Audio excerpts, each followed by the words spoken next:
Good morning, good afternoon, good evening, everyone, regardless of where you are. It's somewhere, it's always 5 o'clock somewhere for somebody. It's always morning, always evening. Welcome to Conversations with Rudy Rivera. Today, I am thrilled to have a very good friend, colleague I've known for many years. We've met on different continents in different parts of the world. I'm sure that's the same with some of you who are here listening, have met Eckart at some part of the world. Eckart Brödermann is the managing partner at Brödermann John, a law firm, German law firm based in Hamburg. And um, Eckart is an author of a number of books, primarily on the UNIDROIT principles of private international law. Welcome, Eckart. Eckart, just give us a 30-second bio on yourself, because I think most of the people here know who you are. Okay, thank you very much, Rudy, for having me in your talks, in your line of talks on all kind of subjects. And law is not always the most sexy one for people, but law is fantastic, and UNIDROIT principles are fantastic.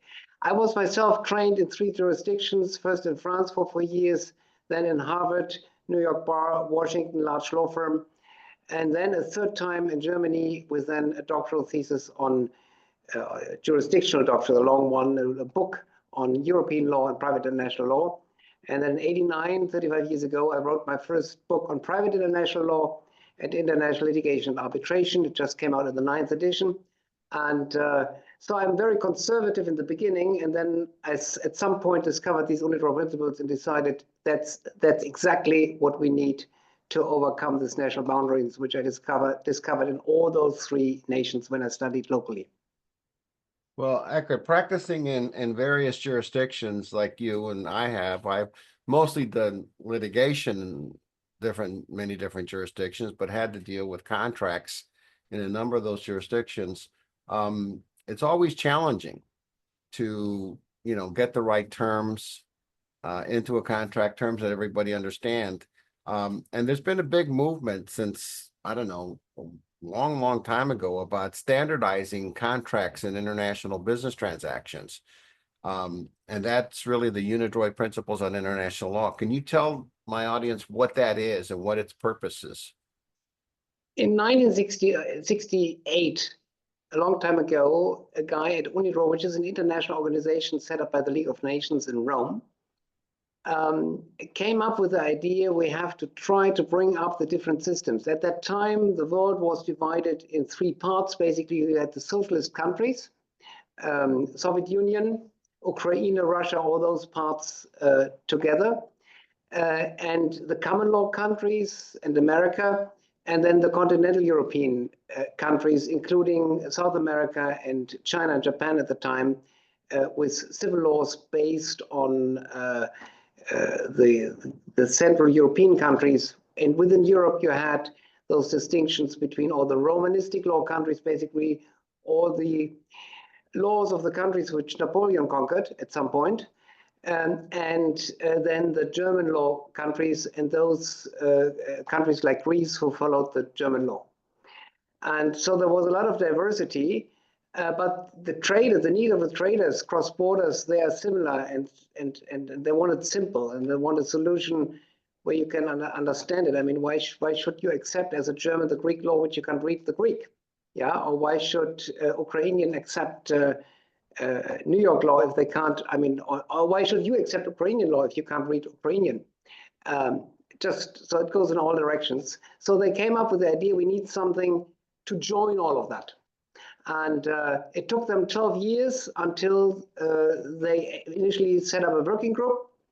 And that came about in the very year in which the work on the CSG stopped. That was finished in 1980 based on compromise in the 1970s. And they said, okay, now we have the CSG internationally as a treaty. Only last year we had the last accession of Saudi Arabia on some of the CSG treaties. So it takes years and ages to get hard law into work. And this is why they came up with the idea we need something soft, subtle for the merchants as default rules on which they can use as a starting point for their Well, there are 65 countries who signed off on UNIDROIT. but the United Nations has endorsed the UNIDROIT principles, basically the clauses. But anybody any business person, regardless of whether the country is a signer to the treaty or acquiesced or can agree to be bound by those principles. Yes, actually, there is the Union Internationale des Avocats, which is one of the big leading international organizations. You have the IBA, the OER, and maybe the IPBA out of Tokyo. And the Union Internationale des Avocats is the first one which said, speaking for about thousands of lawyers, millions of lawyers, because all the bars, the state bars of many dozen countries are member of the OER, and they endorsed the UNIDROIT principles and said, do it the same way as the United Nations did. Well, but we'll get into that a little bit, but I want to have you compare UNIDROIT with the Uniform Commercial Code in the United States, the Convention on the International Sale of Goods. I understand that they're not necessarily interchangeable, right? Yeah, there is a very nice book from Henry Gabriel, a New York professor, and he puts forward the CSG and then next to it the UCC and the UNIDROIT principles. So you always get for each point the comparison in English. But my question is, doesn't the Convention on the International Sale of Goods, or the UCC, the Uniform Commercial Code, doesn't that solve part of the problem? What I understand from what I've read on the subject is that the CISG is deficient in the amount of damages, and therefore you would have to implement some of the UNIDROIT clauses, contract clauses. Not really. I mean, first of all of these sets of rules you're mentioning, they admit party autonomy. So under the CSG, I looked it up since we had our little pre-discussion. Under the CSG, Article 74, etc., you are absolutely free to ask for damages if the other party doesn't say it. It says damages for breach of contract by one party consist of the sum equal to the loss, including loss of profit, suffered by the other party as a consequence of the breach. And then the number of rules that needs to be foreseeable. So basically you can do, even under the CSG, you get damages. Well, what's been the biggest obstacle? For example, you talk to a US lawyer, you talk to a German lawyer, and they say our contract rules, our law is very sophisticated. What argument would you make to them on why you should implement the UNIDROIT principles, contract terms? I would say make it simple. If you are happy with your law, let's say of Texas, and you get the other party to agree to the law of Texas, you can operate with it. There's no damage in doing it. But there may be situations where the other party may not accept the law of Texas. There may be situations where the other party, or we just think it's a matter of fairness, let's do something simple, and it simplifies international transactions in terms which everybody can understand. And even if you impose your law of Texas, it is risky, because you may think you're in good shape because you take your Texas law, but comes to mind a case which we had with Las Vegas, and under Las Vegas you have a theory whereby you can always terminate a contract and then ask for, just work on the damages.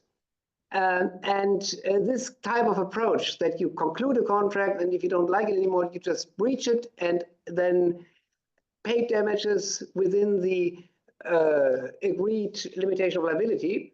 That type of approach internationally doesn't work, so you end up in dispute. Even if you may be right under your local law, you still have the hurdle of the arbitration and the cost of fighting. But, so it's not worth it. For example, in Texas or New York, California, there's a whole line of jurisprudence that interprets, contracts in the sense that based on litigation. Okay. Yeah. What jurisprudence is there with UNIDROIT to say, well, that defines or clarifies certain terms? So for one, the UNIDROIT principles are have been worked upon and prepared by experts from around the globe. So they're really the result of very in-depth discussion on the different aspects. From America, for example, one of the big brains in there was Professor Farnsworth, who is one of the big American brains on contract law. And so you have a very good starting point, and you have terms which are readable to anybody. And by now, there's something called unilex.info, for example. That's a database where you find hundreds of even national jurisprudence. We had a test last week on Spain, and we found in the Spanish database 1,800 hits if you put in the word UNIDROIT in the database. So that's a point. In America, you have a different impression because everybody in America is fond of its own state laws. So if you put in UNIDROIT in the database in America, you don't find so much. But there is a world outside West law and outside America. And in this other world, you find hundreds of awards and national jurisprudence. And a lot of courts saying they use the UNIDROIT principles to interpret their own national law. In my book, in the annex preamble, you know, I wrote a book on UNIDROIT principles, which is out in red and blue in different colors, and by now also in Chinese and Spanish. And in that book, I wrote an annex to the preamble where I went through, for months, I went through all kind of judgments and always copied and cited the language saying and documenting how national laws from Jerusalem to Brazil, they all use the UNIDROIT principles to interpret their own law or to resolve conflicts in international transactions. Well, is it similar to the, say, in the US system, you know, you have something called on the ambiguity of a contract. So let's say that you have a contract and you can't really decide what they meant with the contract, and you construe the contract against the person who wrote it. Yes. Does that also apply with the UNIDROIT principles? Yeah, that's a contra properentum rule, and we have that in the UNIDROIT principles. And actually, the chapter 4 on interpretation is one of the strongest chapters in that contract because from a simplistic perspective, you have different origins of interpretation. In continental European countries, for example, in Asian countries, you look more into the circumstances. And in London and in New York, you look more just at the plain meaning of the rule. That's a starting point. And here it starts already with language. I mean, you speak English because you're native. I don't speak English because I speak a foreign language, and there may be moments where I just don't get the last hit. And I give you an example from only a couple of weeks ago. We had a contract to be construed under English law, and it was starting arbitration. And then I had this discussion with the colleagues in England who were taking over to do the arbitration under English law. And we discussed the strategy, and the interpretation was all about the interpretation of a contract where the other side had kind of sleazed into indemnification clause some language where they claimed that even after the period, in the end of warranty period, they still could claim for damages. And I told them, listen, this is a rule under the UNIDROIT principles. First, they looked at me like crazy. And I said, you know, usually these is general principles. So please put somebody on research, find out whether you find that result. And of course, they found it. And they came up with a very nice quote here from Lord Hodge in 2015, and saying interpretation is the ascertainment of the meaning which the document would convey to a reasonable person having all the background knowledge which would reasonably have been available to the parties in the situation in which they were at the time of the contract. That's a nice general rule, which is very akin to the UNIDROIT principles, but you have to find it. And because I always use, I've done it several times, I'm using the UNIDROIT principles also as a starting point to then detect in the local law what I need to find. And it goes the other way around too. If it's not in the local law, you can very often use the UNIDROIT principles. As a Court of Jerusalem once said in 2014, it's like an opinion in literature. It has different ways to interpret the contract, and one of them is in line with the general system and the general tendency, then this is a better way. Well, you mentioned early on, Eckart, that this is soft law. There are a number of people we have who are experts in this area, but there's some who know nothing about UNIDROIT. This is probably the first time they're listening to it. Explain what you mean by soft law in the international world. Of course.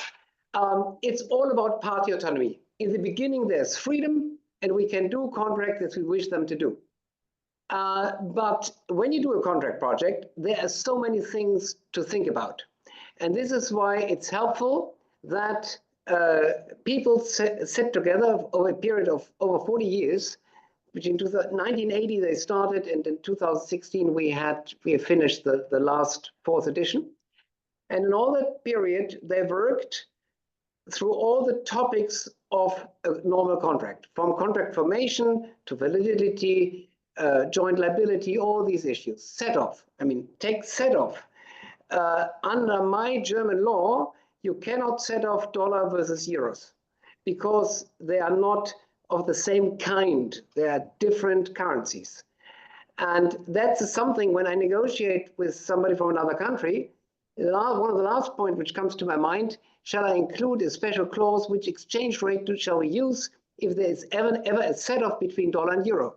If you come forward with that type of topic to a in-house counsel with its minds on, or a client and a businessman with its minds on, he would say, you're crazy. Don't waste my time and my budget and my money to think about those things.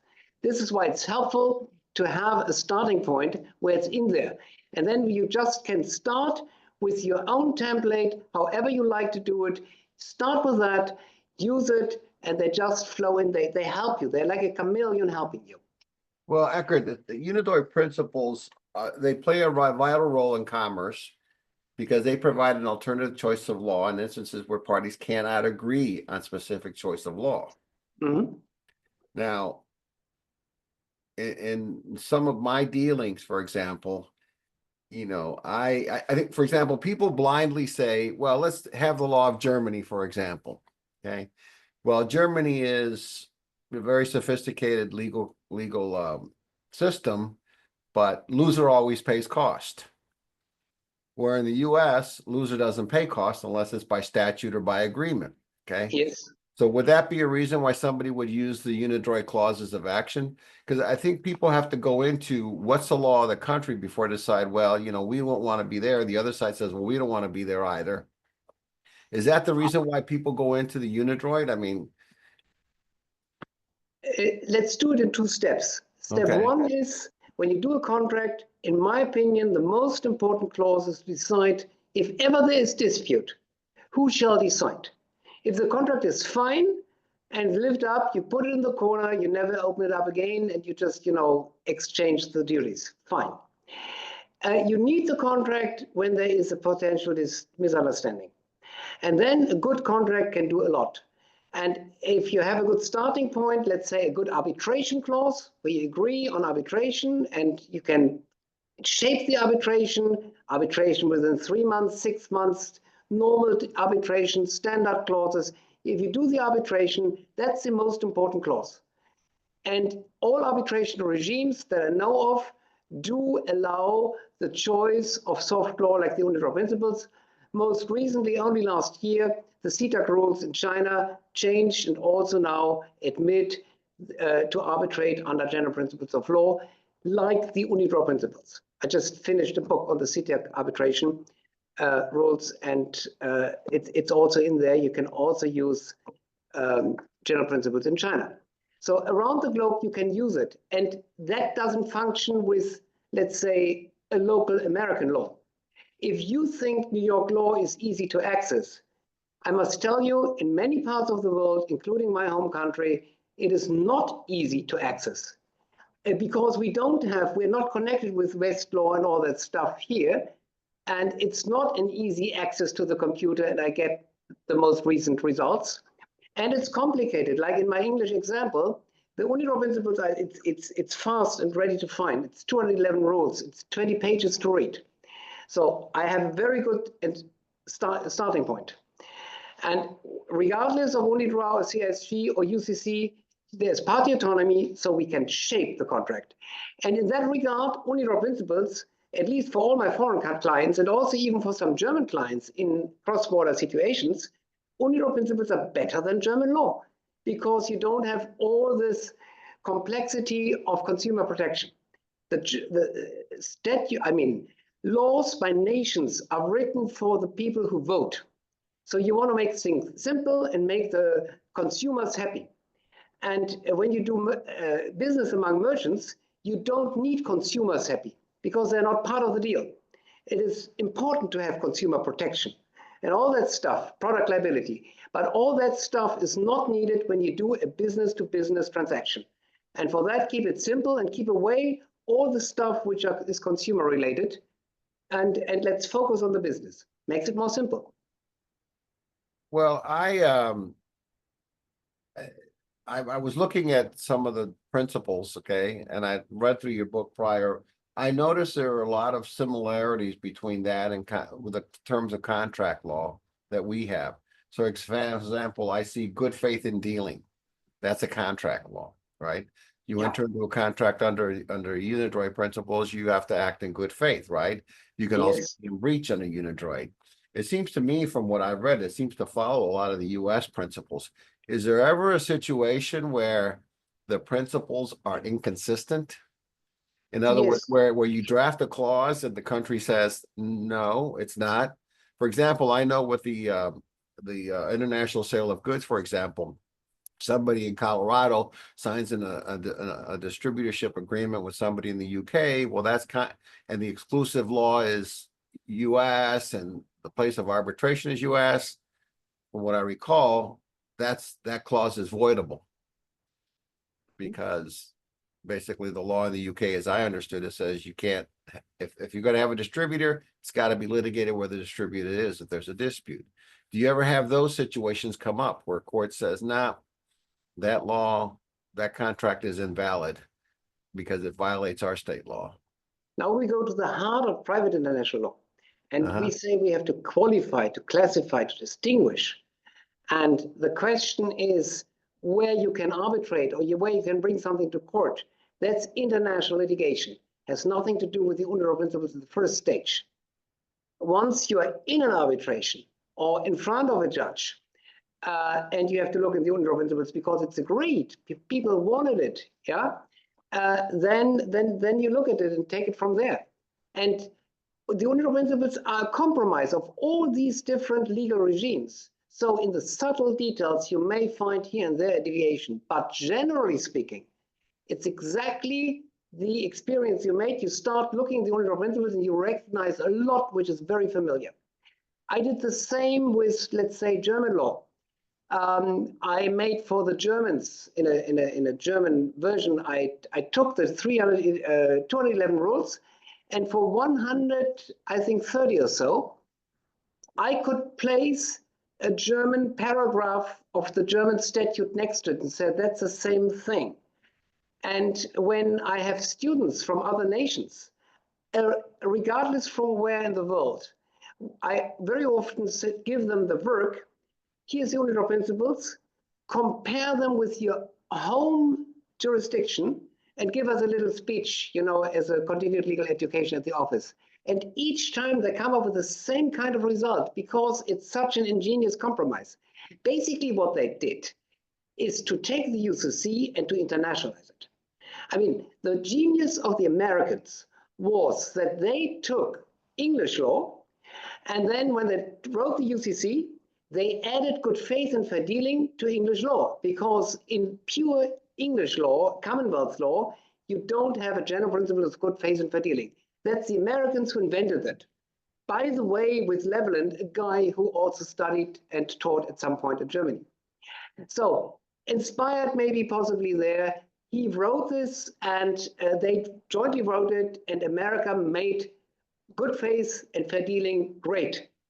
And that principle is now internationalized. The UCC is internationalized with an international restatement, and this is the UNIDROIT Principles.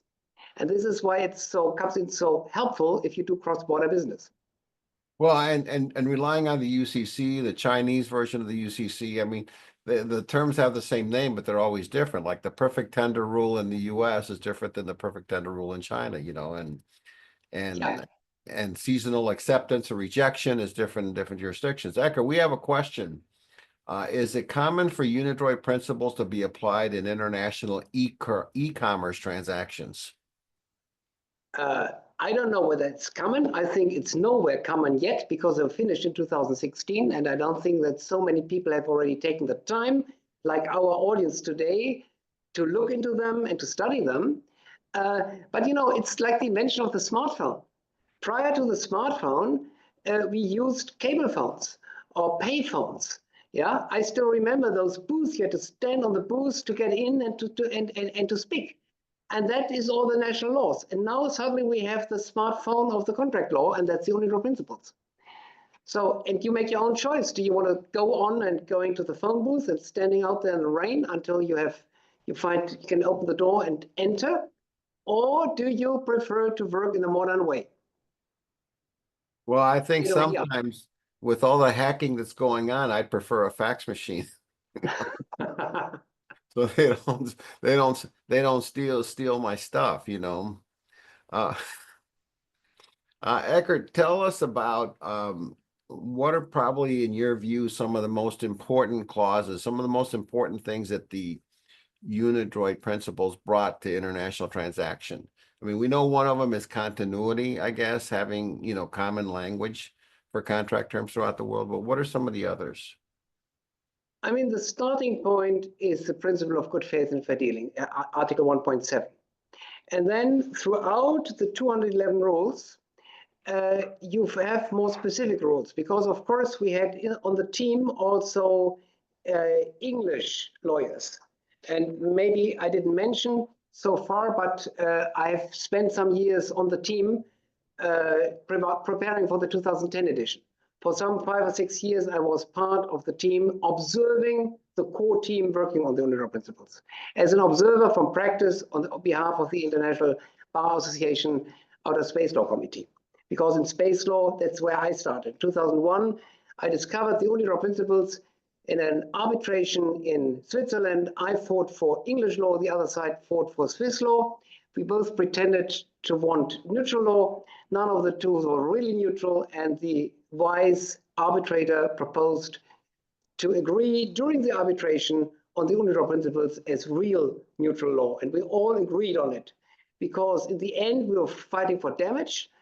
And whether nobody, you always get damage if there's a reason to get damage, but you don't get it unlimited.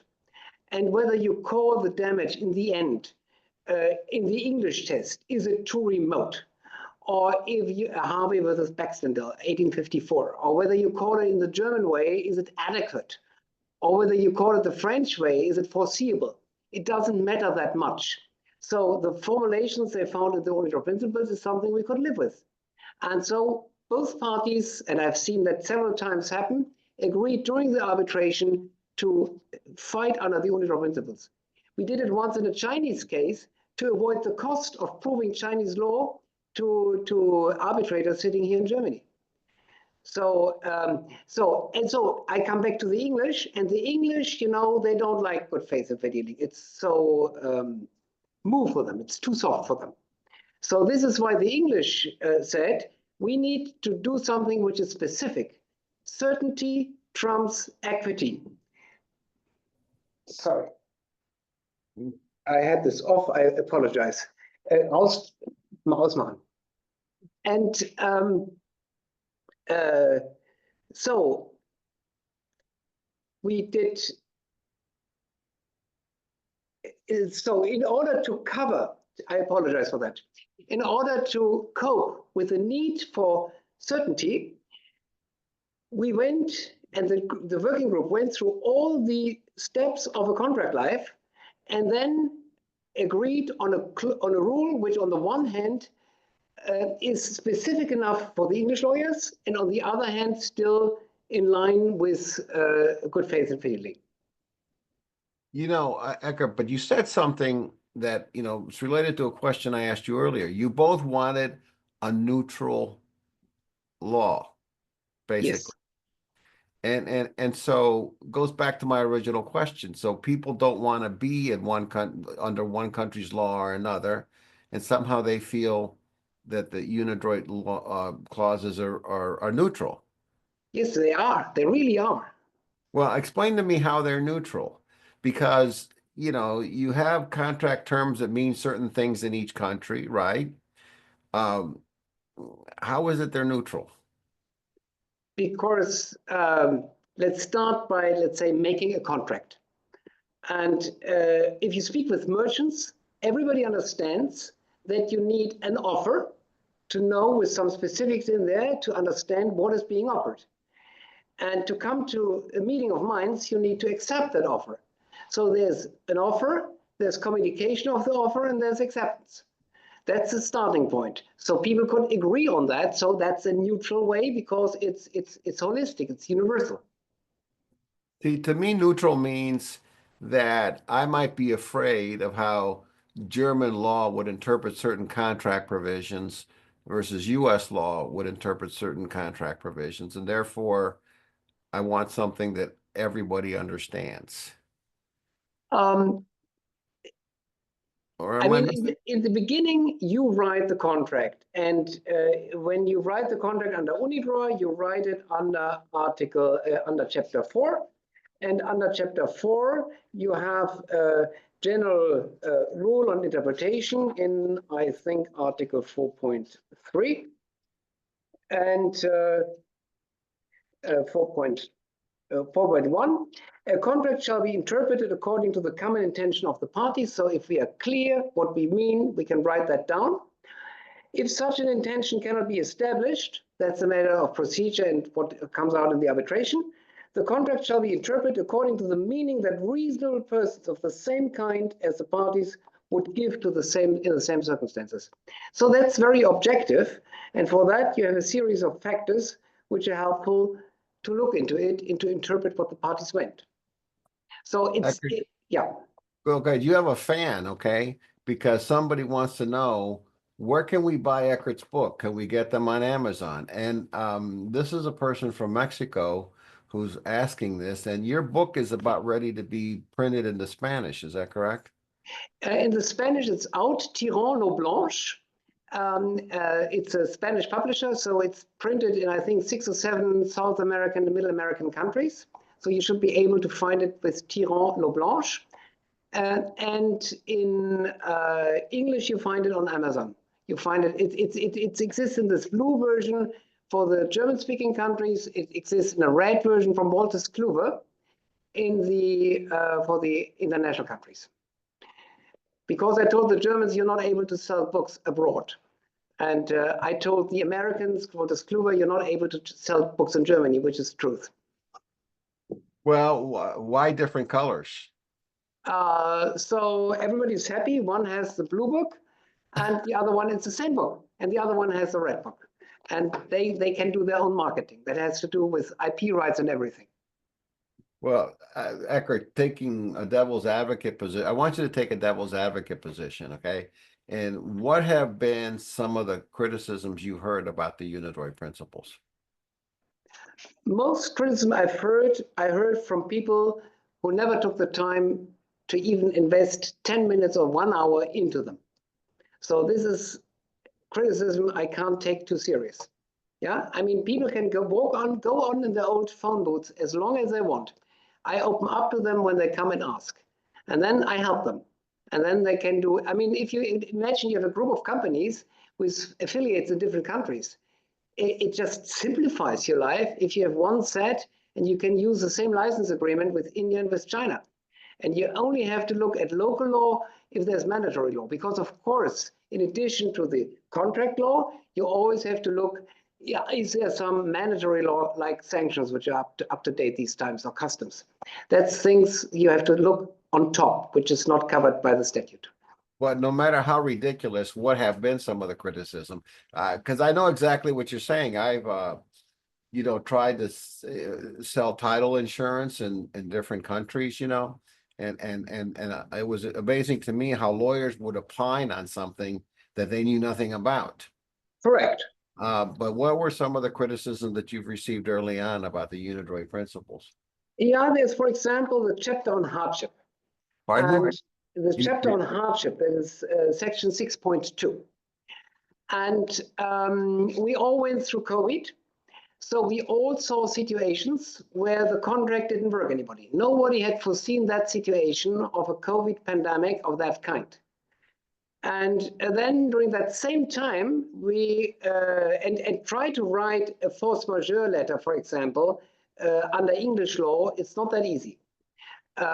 Yeah, because there is no force majeure unless it's in the contract, same in New York. Yeah, I had to do that on occasion, and I did it. I once had to write a force majeure letter from an English company to a, I think, Luxembourg company, and I played then with the ego of the lawyers because I just worded it in such a way as if I were to apply Luxembourg law, and the other side jumped on it, and so we incidentally agreed on Luxembourg law instead of English law.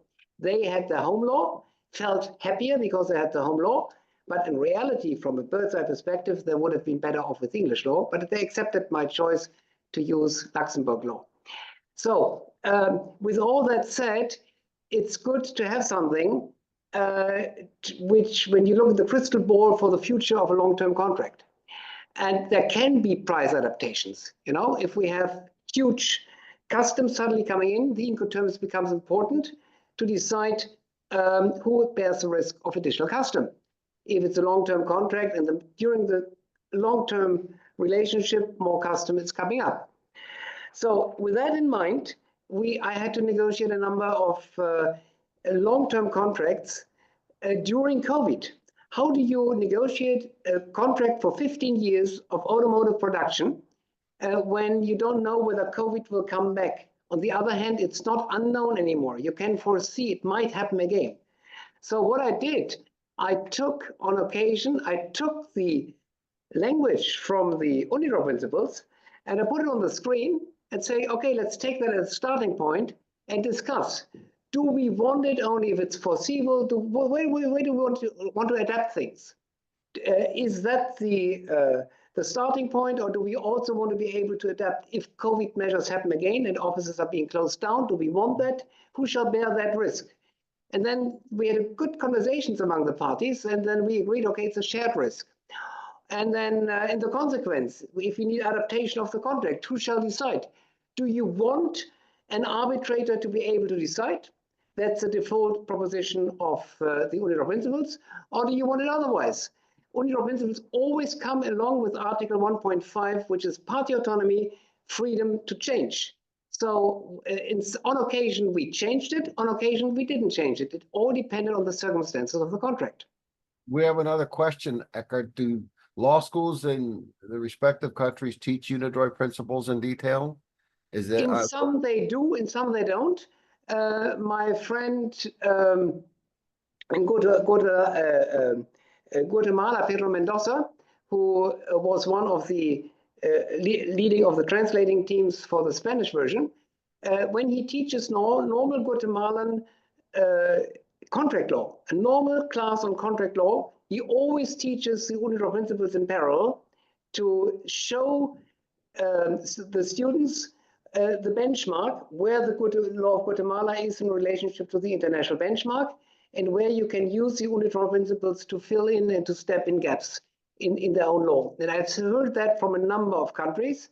I was last year in Yerevan, for example, same thing. And in other jurisdictions, they teach it rarely. I mean, in my university, I'm a professor at University of Hamburg, and people who take my class end up knowing something about the UNIDROIT principles. Students who decide on other classes don't hear it. It seems to me, Eckart, that one of the great advantages I see to the UNIDROIT principles is in the area of arbitration, because for example, what I've seen with arbitration is that most people say, let's just do arbitration. But then you have to always prove up the law. You have to prove up the law in that country to the arbitrator, right? Where with the UNIDROIT principles, it simplifies it, right? The decision of the arbitrator. Absolutely, it reduces cost. And again, the starting point in some jurisdictions of the world, like in America, you have to prove the foreign law. In other parts of the world, the arbitrator is expected to know the law. So you are Novit Korea, the law that the judge is supposed to know the law. Of course, the international way of arbitrating is a merger. If you have somebody from a country who thinks he knows the law, he should better speak it out and give the parties an opportunity to discuss it, to discuss the law and for the right to be heard. So we have an interim, an amalgam of different cultures. But to avoid all of that discussion, if you take something which is universal, you avoid cost, time, and get it simple. And have you seen difficulties in, say, a dispute that doesn't involve arbitration, but they've used the UNIDROIT principles, where there's been some difficulty in the foreign courts with these principles? I have personally not done any litigation under the UNIDROIT principles in a national court. Has never happened to me. But what I do know is that courts have used the UNIDROIT principles to supplement their own law. For example, last fall, I was an expert in a litigation in Valencia. And what had happened, some Baltic firm from Estonia had sold fuel to Italian charterer of a Chinese vessel, and the fuel was taken on in Malta and in Sri Lanka. The fuel wasn't paid, the Italian charterer went bankrupt, and the vessel was arrested in Valencia. And now the question came up, is the vessel owner in charge of the liability under the convention? Because the CISG applied. And in that context came up the question, the CISG doesn't say anything on solidary liability. Is it possible to rely on the UNIDROIT principles to supplement the CISG? And if you don't mind, I would like to mention something which I read Yeah, go ahead. Yeah, may I? Go ahead. Yeah, yes. I discovered, just read again through this famous tripartite legal guide, which not everybody may know. And I saw it when I wrote the book, but I really embraced it only over Christmas this year. And what it is a joint paper about 106 pages long of the on uniform instruments in the area of international commercial contracts. It's jointly drafted and released by UNCITRAL, the maker of the CISG, by UNIDROIT, the maker of the UNIDROIT principles, and by the Hague Conference, which is the other big entity doing international privatization of laws, in particular in the area of private international law. Those three organizations joined forces and wrote out this fantastic guide. And in that guide, they came up with language which essentially says, and it's exactly, I think, at number 132, whether and to what extent external principles may play a role in filling gaps in the CISG. In the absence of an agreement of the parties, an open issue. In the case of the relationship between the CISG and the UNIDROIT principles, the common understanding is that the UNIDROIT principles are not as such considered to be the general principles of the CISG, but rather as being able to serve to corroborate the existence of a given general principle, and thus they can be a tool to interpret the CISG or to fill its gaps. And what I did, I went through the CISG and looked for general principles under the UNIDROIT principles, like the general principle of cooperation. Yeah, somewhere in the CSG, you have an obligation to inform the other side under certain circumstances. It's a sign, an indication for an existing general principle of cooperation. And with that, it goes on a little bit in this guide. Basically, you can use them together if you wish to use them together for contract of sales. Well, that's what I mentioned earlier, Eckart, that the Convention on the International Sale of Goods is not complete necessarily, and it sometimes needs the UNIDROIT principles to fill in those gaps. Yes, they're very helpful. And I think the biggest gap is in the area of damages. And yes and no. In my personal opinion, I think even under CSG, you can get a lot of damages of lost profits and everything. But it helps, and you can combine it, and we have now the official documented authorization by the 3 international organizations to use the UNIDROIT principles to supplement the CSG. But more important, not more important, but equally important, is the fact that you have many contracts which by their shape go beyond what is a mere simple sale of goods. You have connections, agency, distributorship agreements combined with sales of goods. You have joint venture agreements, you have M&A agreements, you have license agreements, you have all kinds of agreements on humanitarian help to Ukraine. Whatever you want to do, you can use the UNIDROIT principles without looking at the restrictions of the CSG. This is why I personally tend to be a fan of the UNIDROIT principles, but I absolutely honor if you go for the CSG, there are circumstances where it's very wise to use them. I would say you're more than a fan. I think you're a preacher. You're like an evangelist of the UNIDROIT principles. We have another question, and that is, are you aware where the USMCA, that's United States, Mexico, Canada Agreement, expressly recognizes the UNIDROIT principles? I'm not aware of that, but I am aware of the Inter-American Convention, which explicitly allows the choice of the UNIDROIT principles. And Eckart, we're getting close to the end of our presentation. I mean, we could talk the whole day about this, and we didn't even get into, some of the more important clauses of the UNIDROIT, principles. I want to leave my audience with several takeaways. Okay. And give me 3 takeaways that they can take with them. I mean, some who know everything, some who know more than you and me together, and some who don't know anything. So put it somewhere in between. First of all, I would like to quote a friend, Timothy Nelson from New York, who wrote a book review of my book. And he started out with the question, why after all do I have to concentrate on it if I have a beautiful New York law, the law of Delaware, once in a while English law, why do I need to concentrate? And the answer he gives, it's like the Mount Everest, they are there. By the mere fact that they are there, if you don't concentrate on them, they may come over you and you're not prepared. So better know it to be state of the art. In practical terms, they simplify your lives because they simplify international transactions in terms which are understandable around the globe, despite all the language barriers which we're having.